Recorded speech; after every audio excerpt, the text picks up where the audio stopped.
Hey everybody. So this is our last module, which is awesome and also kind of sad.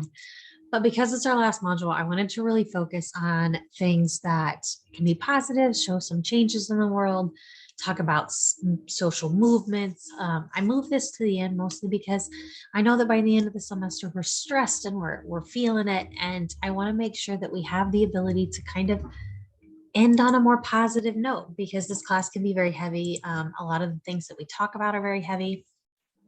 And I want us to be able to talk about something good for a minute. And so I hope that you enjoy kind of these conversations. And I hope that from it, you'll be able to kind of figure out maybe your place in either being an ally or being a part of a social movement associated with LGBTQ plus rights. So let's get started. Real quick, we're going to talk about the sociology of social movements. Again, a social movement is constructed as something that's sustained, organized activism for to change some aspect of society through mobilization of a large number of people. And so a social movement can be for a variety of things. You can have grassroots movements that are really coming out of marginalized populations and based on the lives of everyday individuals. You can have left-wing movements, which tend to look towards inclusion, rights of marginalized groups, extended social help for those marginalized groups. Right-wing and left-wing social movements tend to feed off of each other. So when you have a specific topic, you're going to have some kind of movement message from the varying sides of that. Collective behavior is short-lived, spontaneous collective action. So those aren't always going to be part of a social movement. Now, sometimes within social movements, you have short-lived, spontaneous collective action, but usually within social movements, that's going to lead to a more sustainable, more long-term focused, planned events, planned goals, and really things in which they are trying to shed light on. Identity-based movements are essentially just those movements that are talking about particular statuses, and identities that we have as humans and how we relate to the social world within those. And then collective identity is really just seeing oneself as belonging to a larger political group. And it helps us understand people's motives to act collectively or to show shared grievances and identities that are politicized. So really just having the ability for using your collective identity within these identity-based movements and or social movements more broadly to kind of create coalitions and to really be able to share a way share the ways in which they experience the world that are similar to other people, or they're sharing that with the world so that other people who do not experience those things can have conversations about those things. We already kind of talked about the road to marriage equality legally, and you can see that in the LGBTQ and the law lecture, and also in some of the slides that we talked about within that particular topic. So moving right along, for every social movement, for every period in time, you have a social and a cultural context. Other social movements of the time, they feed off of each other. So when you look at like the civil rights movement, it fed into the gay liberation movement, it fed into feminism of the 1970s. And that's because when you're talking about inequalities, you inherently start talking about other systems of inequalities because they're all entangled, they're all entwined. And when you do that, then you figure out the ways in which you can collaborate or form coalitions, the ways in which you can bring social movements together and or sprout other social movements out of one due to a specific identity feature or specific task or goal that is not necessarily being met in the first social movement. Gay enclaves and bars also allowed spaces for gathering. So really, when you start to gather together like-minded or experienced individuals that see the world in similar ways or have the same kind of hardships, then you tend to get a more likelihood of social movements popping up. And that's why you see a lot of them on college campuses as well. It's because you have a lot of people that can gather together, that have time to gather together, that have space to gather together, and really figure out and plan the ways in which they want to elicit change.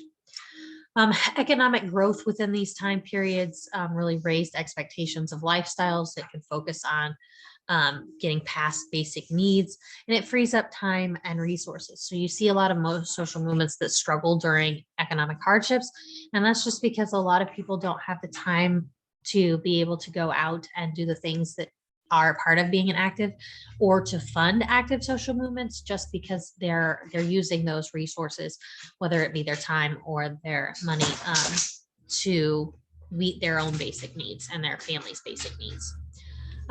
Increased education levels also contribute to social movement, because there's the ability to have space and information and learn more about our society, learn more about our social world, learn more about, meet more diverse people in educational spaces. And so that fosters conversations and coalitions. Increased urbanization creates proximity, right? It creates proximity in the same way that bars create spaces, or any other space for a specific group creates the ability to meet and really have conversations with others in order to form what you want changed. And then places to gather again and mobilize. Apologize for that. There's doggies barking. They heard something outside. So other things that really influence the ability for really good social movements surrounding LGBTQ plus issues. World War II, this massive mobilization of military personnel, including queer military personnel, to port cities, and allowing them to have and get neighborhoods and spaces again. They could finally, and then being free of the military service and the fear of being outed and or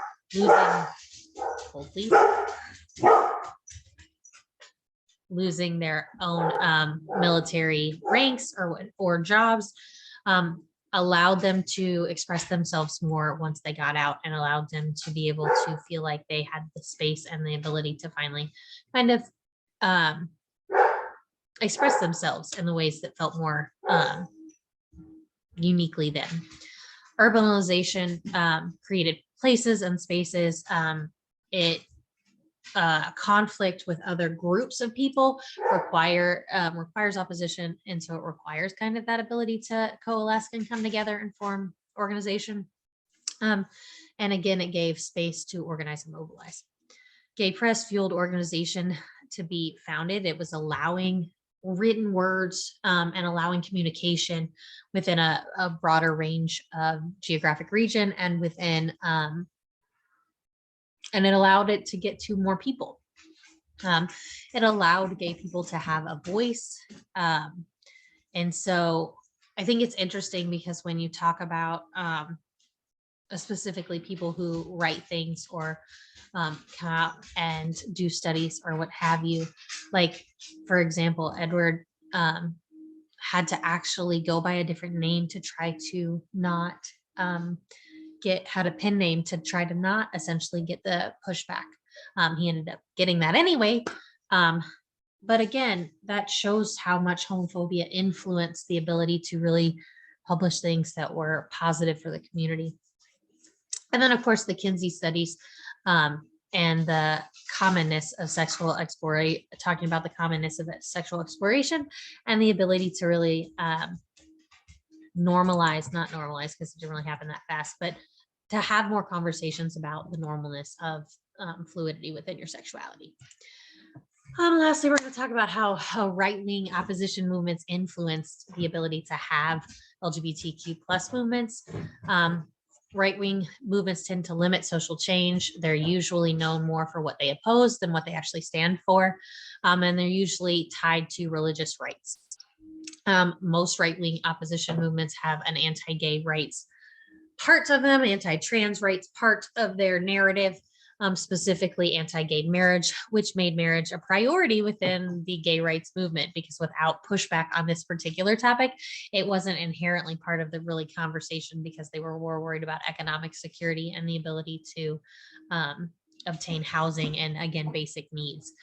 The culture war surrounding homosexuality, it started as a war that was really brought out by right-wing opposition movements. And it was really ultimately something that they're losing, right?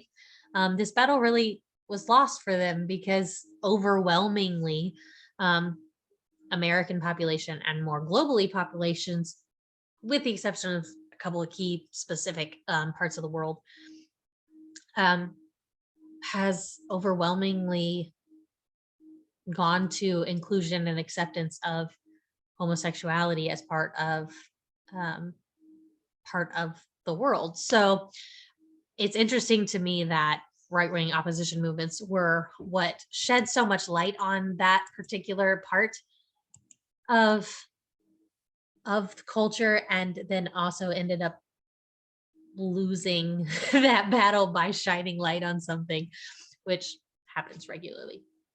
So we're going to talk a little bit about the movements prior to Stonewall, and prior to specifically that time period. Social movements or social movement organizations ended up being a very big part of this. You had the and I'm not going to say it right, so I'm not going to say it. We're going to talk about the M Society, which was really a bunch of gay men, and it really talked about influencing by socialist ideas, and really was talking about being proud of who you are and being proud of being gay. And I put up one of their society kind of bullet points, and then down here it shows some of their queer press as well. The Daughters of Bilitis, I don't know. We're going to go with that. Is a lesbian group in San Francisco, and it was started as an apolitical safe space. And it was really a space to come in and kind of talk to other people, but it ended up being and publishing queer press, and ended up being something that ended up getting chapters in multiple locations in multiple cities. And again, started talking about a more social change oriented focus. Again, both groups published queer press, and I gave examples of those particular publications. But the problem here is that there were multiple strategies for what they wanted, and specifically how they wanted change. And you have the assimilationist strategy, which was really a rights-based agenda. It was like, hey, take the framework that already exists and just let us have a part in it. Like, let us be a part of it. And then there was a liberation strategy, which was more of a revolutionary agenda. It was saying that essentially, okay, but if these structures don't work for everybody, then why are we maintaining them? And those were two very different frameworks and very different goals, very different ideas of how they wanted to make change.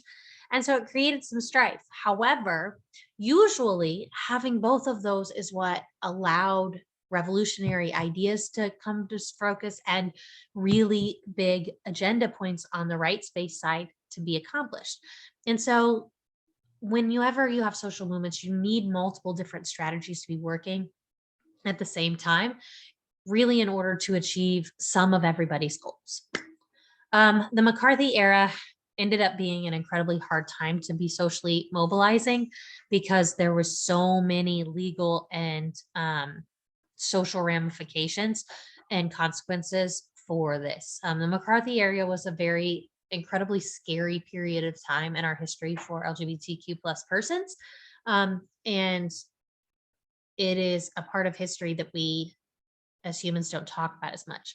I could do a whole lecture on the McCarthy era. I'm not going to do that. I'm not going to get on my soapbox. So I'm going to keep going because we're going to talk about the good stuff today. So movement before Stonewall really was directly following World War II, and really changing the notions of this idea of homosexuality as a sickness to notions of naturalness, right? We wanted to change the message. We wanted to change that into being, into having more social understandings of queerness. So your book goes into Stonewall a little bit, but I am going to go into it a little bit more because I think it's a really important conversation. Stonewall happened June 28th, 1969. It was one of the biggest catalysts of the broader social movement because it got a lot of press and a lot of attention. And I think that that's the difference than some of the other moments, which we'll talk about a little bit in a second. Stonewall Bar was a place for marginalized, even within the LGBTQ community. So this was a place for queens. This was a place for people of color. This was a place for boldness and brightness. This wasn't just a place for, this was a place for your butch and femme um, couples. This was not just a place for your straight white gay men, and that are your straight, your white upper class gay men. This was a place for impoverished people. This was a place that for people who had multiple marginalities, and that's important to understand because it was so diverse in its patrons that um, but it was still primarily a spot of people of color, but it attracted a lot of police harassment because of the level of um, because of the lack of homogenous um, homogeny within the patrons, right? This wasn't one group. This wasn't some, like, this was a large group of people of color and those living outside the understandings of gender and sexuality in ways that attracted a lot of negative attention.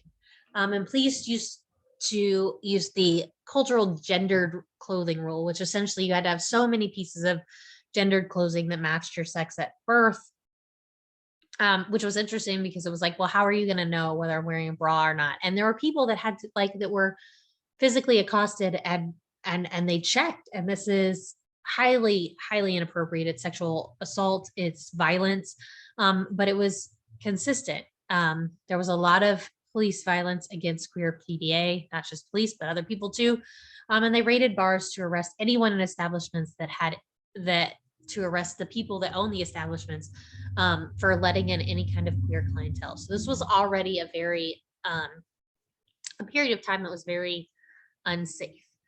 They harassed a few trans women of color specifically on that night, and they decided to fight back. There was particularly a particularly you're going to hear a lot about Marsha P. And Sylvia Rivera, because these two women were core cornerstones of this particular thing. And essentially what happened was there's this big debate over who threw the first bottle. And I'm going to almost guarantee it was a person of color because, again, this was a spot that was primarily a people of color. And they were harassed and experienced violence even more so than white queer folks. And that is consistent today as well.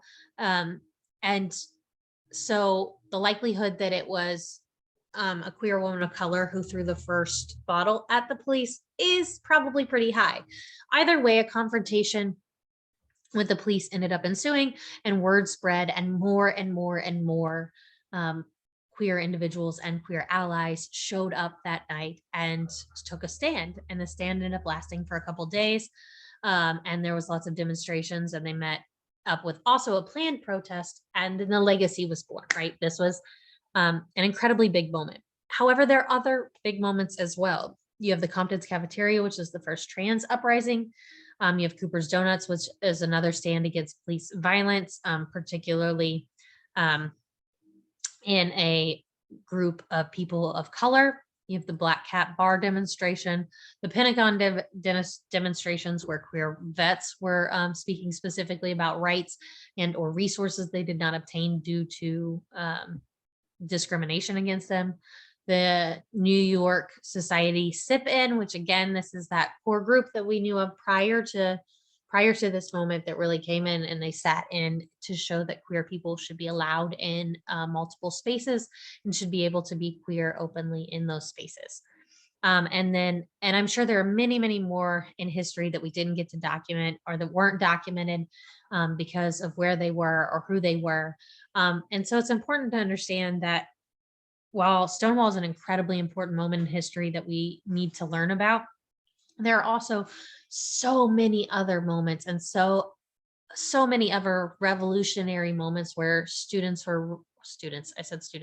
where people were essentially raising up and speaking out. And these are things that get overlooked in history if we're not careful. And so it's something that even in today's world, we need to pay attention for.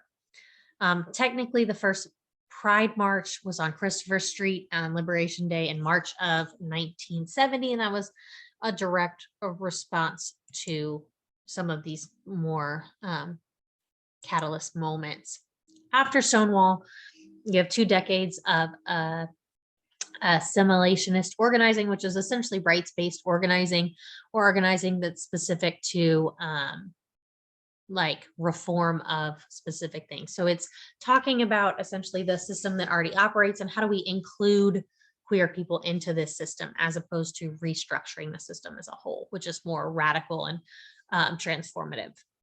The Gay Liberation Front really became more radical, it was emancipatory, it's democracy driven. So the group itself was consensus and not needed consensus, and was non-hierarchical. So they organized together, they planned together, they visited together, and mass actions and innovative tactics were elicited.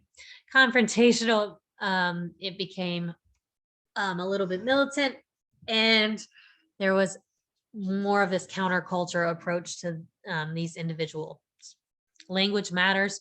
And so they were talking about the use of the word gay versus homosexual, which I talk about a lot in our very beginning of our course. And that's because homosexuality was talked about as this medical term. It was a way to essentially tell us we were not natural. And it was also used as a slur and still is in a lot of ways, in a lot of arenas. Transforming society, they also transformed society, and they wanted the rejection of capitalism, of militarism, of racism, sexism, and homophobia. They really wanted to break down the systems of inequality, and they wanted to do so in a very radical way, which is very different than the movements that came before them. And they also centered the coming out as a political act of visibility, which drove some confrontation. It's still up for debate as to why, because that needs to always be on a person's their own choice, and also it needs to be assessed via the amount of safety that that person has. The Gay Activist Alliance was in 1973. It was less radical. They had zaps, which are essentially these like short moments, bursts of information or like protest. They wanted to repeal sodomy and solicitation laws so that being out in public and being queer was not a threat to a person's legality or ability to be a free person and not incarcerated. They wanted to end police entrapment and violence and harassment of people and places, and in workplace discrimination. So this was really working towards, again, that idea of working within the framework, within the system. So it was really reformative. The National March on Washington for Lesbian Gays Rights happened in October 14th, 1979. An incredible activist and somebody who is very influential in history and is one of my heroes, that worked on both the civil rights movement in a very big way, and also then went on to work in working on multiple national marches, including this one, but explicitly in the Civil Rights March on Washington, is Bayard Rustin. He was a queer Black man who was part of a socialist party, and also worked with Gandhi in nonviolence tactics, and really wanted to learn, went over and traveled in order to learn these tactics, and brought them back to a very young Martin Luther King, who he mentored in a very key way in order to create a movement that was nonviolent. However, both Martin Luther King Jr. and Malcolm X both felt like having a queer person front and center was not the message they wanted to send, because it created more problems for them than within the media than help. And so in a lot of ways, Bayard Rustin was decentered, even though without his presence, the March on Washington and the I Have a Dream speech would have never been possible. So he's somebody to seriously look up. He, again, is one of my favorites. And if you want, I will find the documentary on his life, and I can include that as one of the documentaries for this semester, or just point you in the right direction to find it. So just shoot me an email if that's something that you all want me to do. So I'm going to stop here, and then we'll finish up on the next one, and that will be the last lecture of the semester. Again, I so much appreciate you guys for showing up, for doing the work, and for really engaging in these conversations. Thank you so much for being part of this class, and we'll have one more and then we'll be done.